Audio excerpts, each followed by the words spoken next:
الحمدللہ رب العالمین والصلاة والسلام علی رسولہ الکریم اما بعد فاعوذ باللہ من الشیطان الرجیم بسم اللہ الرحمن الرحیم یا بنی آدم قد انزلنا علیکم لباسا یواری سوآتکم وریشا ولباس التقوی ذالک خیر ذالک من آیات اللہ لعلہم یذکرون صدق اللہ العظیم فجاء محمد سراج منیرا فصلوا علیہ کثیرا کثیرا۔ سورۃ الاعراف آیت نمبر 26۔ ارشاد باری تعالیٰ ہے، یا بنی آدم، اے اولاد آدم، قد انزلنا علیکم لباسا، تحقیق ہم نے تمہارے اوپر پوشاک یعنی لباس اتارا، یواری سوآتکم وریشا، تاکہ تم اپنے بدن کو ڈھانپ سکو، شرم والے مقام کو ڈھانپو، اور تمہارے لیے یہ زینت بھی ہے، وَلِبَاسُ التَّقْوَى ذَلِكَ خیر، اور تقوی کا لباس جو ہے وہ سب سے اچھا ہے۔ ذَلِكَ مِنْ آیَاتِ اللَّهِ، یہ اللہ کی نشانیاں ہیں، لَعَلَّهُمْ يَذَّكَّرُونَ، تاکہ لوگ نصیحت پکڑیں، نصیحت حاصل کریں۔ یہ اس کا ترجمہ ہے۔ پیچھے گزر چکا حضرت آدم کا قصہ کہ کس طرح ابلیس نے انہیں ورگلایا، قسم کھائی اور اپنا اعتبار بنایا، اور پھر انہیں بے لباس کروایا، اور پھر انہیں زمین پر اتروا دیا۔ اس قصے کو بیان کرنے کے بعد اللہ تبارک و تعالی بنی آدم کو، تمام اولاد آدم کو اپنا یہ پیغام دے رہے ہیں۔ یا ایھا الذین آمنوا نہیں فرمایا، بلکہ فرمایا یا بنی آدم، اے بنی آدم، اے اولاد آدم، ہم نے تمہارے لیے لباس اتارا ہے۔ لیکن یہ 3 طرح کا لباس تھا۔ ایک لباس تو جنت میں تھا، اور وہ نورانی لباس تھا۔ جب ابلیس نے ورگلایا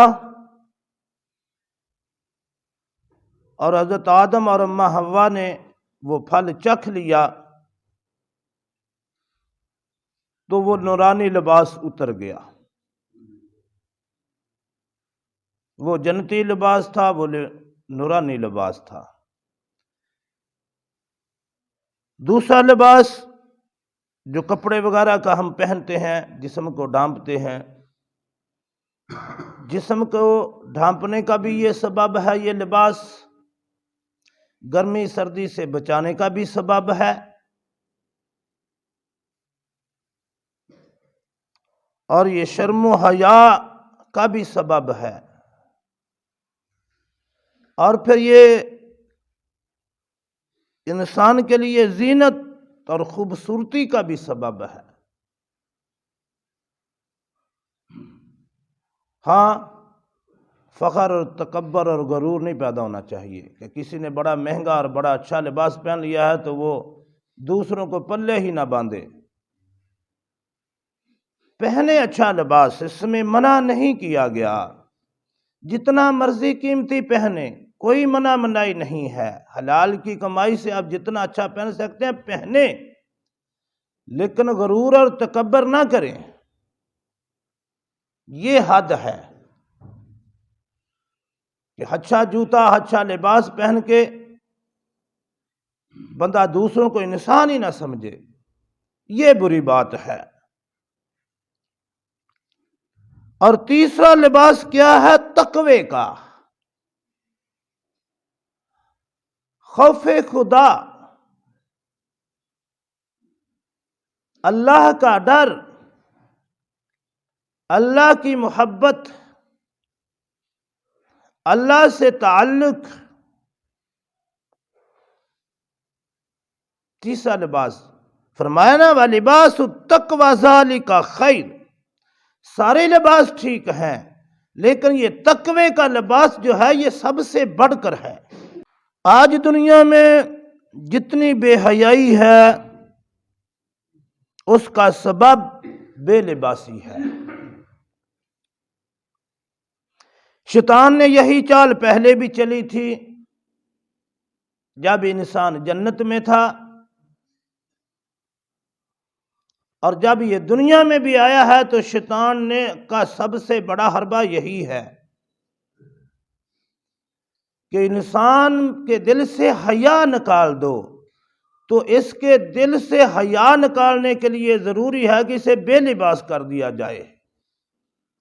آج بھی اس ترقی یافتہ دور میں جسے کہتے ہیں کہ آج انسان بڑی ترقی کر گیا ہے، زمانہ بڑا آگے نکل گیا ہے، بہت زیادہ ایسے قبیلے ہیں، بلکہ امریکہ جیسے ملک میں بھی ایسا علاقہ ہے جہاں لوگ ننگے دڑنگے رہتے ہیں، بس لباس پہنتے نہیں۔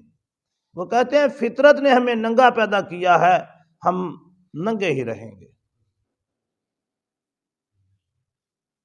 اور بے شمار جزیروں میں ایسے لوگ ہیں جو بالکل وہ بھی ننگے ہی ہیں۔ یہ تو عام، یہ تو خاص بات ہے۔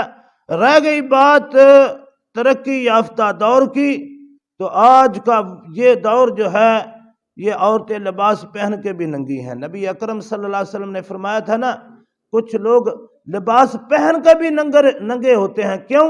کہ انہوں نے لباس ہی اتنا باریک یا اتنا ٹائٹ پہنا ہوتا ہے کہ جو چیزیں ڈھانپنے والی ہیں وہ نمایاں ہوتی ہیں، وہ نظر آتی ہیں۔ اس لباس کا کیا فائدہ جو جسم کو ڈھانپے نہ اور جسم اندر سے ادھر سے ننگا آئے، نظر آئے، تو کیا فائدہ ہے؟ یہ ساری شیطانی چالیں ہیں اور انسان ان میں پھنس چکا ہے۔ اور پھر کہتے ہیں جی دیکھو جی یہ کنٹرول نہیں ہوتا۔ کیسے کنٹرول ہوگا؟ بلکہ اب تو لباس اور حجاب جو ہے یہ ایک گناہ تصور کیا جاتا ہے مغربی دنیا میں، اور ہمارے بھی ادھر یہی سمجھا جا رہا ہے۔ جو اپنے آپ کو بڑا جدید کہتے ہیں، جو لوگ اپنے آپ کو، وہ سمجھتے ہیں کہ عورتوں کا ننگا دڑنگا ہونا یہ جدیدیت ہے، یہ جدت پسندی ہے، اور جو عورتیں لباس پہنتی ہیں اور حجاب کرتی ہیں یہ تو قدامت پسند ہے۔ کسی شاعر نے کیا خوب کہا ہے کہ سب مجھے کو کہتے ہیں کہ نیچی رکھ نگاہ اپنی، کوئی انہیں نہیں کہتا کہ یوں عیاں ہو کر نہ نکلا کرو۔ جب انسان بے لباس ہو کر نکلے گا تو بے حیائی پھیلے گی، اور جب حیا نہیں رہے گا تو ایمان چلا جاتا ہے۔ لباس اترتا ہے تو حیا اتر جاتا ہے، جب حیا نہیں رہتا تو ایمان ختم ہو جاتا ہے۔ اور یہی آپ دنیا میں دیکھ لیں، آج بھی ہمارے پاکستان میں بھی دیکھ لیں، سمندر کے کنارے چلے جائیں، پارکوں میں چلے جائیں، شادی بیاہ پہ چلے جائیں، دیکھ لیں بے لباسی ہے۔ اور مغرب میں تو کیا ہے، وہ تو ننگے دڑنگے سمندروں کے کناروں پر پڑے ہوتے ہیں۔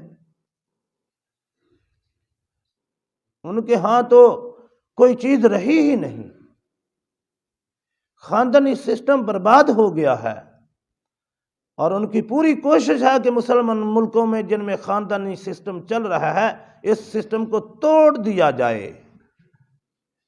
تو بہرحال اس آیت میں اللہ رب العالمین نے فرمایا کہ تمہارے لیے لباس اتارا ہے، اور یہ تمہارے جسم کو ڈھانپنے کا بھی سبب ہے، گرمی سردی سے بچانے کا بھی سبب ہے، تمہارے لیے خوبصورتی بھی ہے، اس میں زینت بھی ہے، وریشہ۔ ریشہ کہتے ہیں اصل میں نا یہ جو پرندوں کے پر ہوتے ہیں،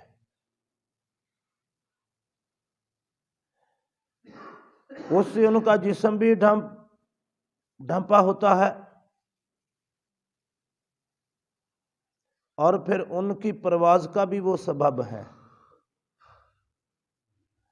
اگر انسان روحانی طور پر ترقی چاہتا ہے نا تو یہ لباس جو ہے یہ اس کے پر ہیں، یہ حیا اس کے پر ہیں۔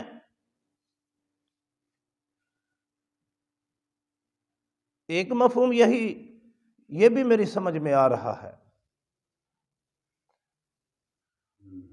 تو یہ زینت بھی ہے، خوبصورتی بھی ہے۔ جب بندے میں حیا ہوگا ایمان مضبوط ہوگا، جب ایمان مضبوط ہوگا تو ترقی ہوگی، قوت پرواز پیدا ہوگی۔ تصوف کی نظر میں اگر اس کا مفہوم بیان کیا جائے تو یہ اس طرف بھی بات جاتی ہے۔ مزید اس کو اگر وضاحت میں جائیں تو ٹائم نہیں اتنا ہوتا، تو فرمایا وَلِبَاسُ التَّقْوَىٰ ذَلِكَ خَيْرٌ، ہاں لباس بھی پہنو، یہ بھی ضروری ہے۔ اور شرم و حیا کے لیے بندے کے دل میں تقویٰ ہونا بھی ضروری ہے۔ یہی نہیں ہے کہ لباس بڑا قیمتی پہنا ہوا ہے اور آنکھوں میں شرم و حیا نہیں ہے تو کیا فائدہ؟ لباس ستر کا ڈھانپنا بھی ضروری ہے، اور دل و دماغ اور آنکھوں میں شرم و حیا کا ہونا بھی ضروری ہے۔ یہ تقویٰ ہے۔ اس کی بڑی لمبی چوڑی تفسیر بیان کی ہے علماء نے، بس یوں ہی سمجھ لیں کہ دل کے اندر خوف خدا ہونا، خشیت الہی کا ہونا یہ ضروری ہے۔ خشیت کا لفظ ذرا زیادہ بہتر ہے کہ دل میں خوف خدا، اللہ کا ڈر، لباس پہن کے بھی شرم و حیا پیدا ہو۔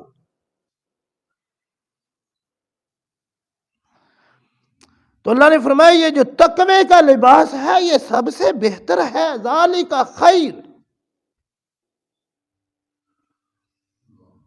کیوں؟ کہ بندہ ظاہر تو بڑی پگڑی، بڑا لباس، بڑا، اور اگر دل و نگاہ میں حیا نہیں تو کیا فائدہ؟ لباس بھی پورا ہو، ستر بھی ڈھانپا ہوا ہو، اور تقوی بھی دل میں ہو، یہ لباس بھی ضروری ہے، تقوی کا لباس بھی ضروری ہے۔ فرمایا ذالک من آیات، یہ نشانیاں ہیں، یہ تو آیات ہیں جو اللہ نے بیان فرمائی ہیں۔ کن لوگوں کے لیے؟ تاکہ لعلہم یذکرون، تاکہ لوگ نصیحت حاصل کریں، لوگ ان باتوں سے نصیحت حاصل کریں، اپنی زندگی کو سنواریں، اپنی آخرت کو سنواریں۔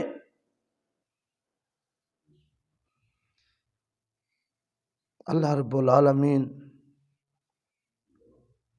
ہمیں سمجھ عطا فرمائے، عمل کی توفیق عطا فرمائے۔ یہ موضوع بڑا وسیع تھا، میں نے بڑا کلوز کرنے کی کوشش کی ہے، بہرحال جتنا بیان ہوا، جو نہیں ہو سکا اللہ اس کی سمجھ عطا فرمائے۔ آمین۔ وما علینا الا البلاغ المبین۔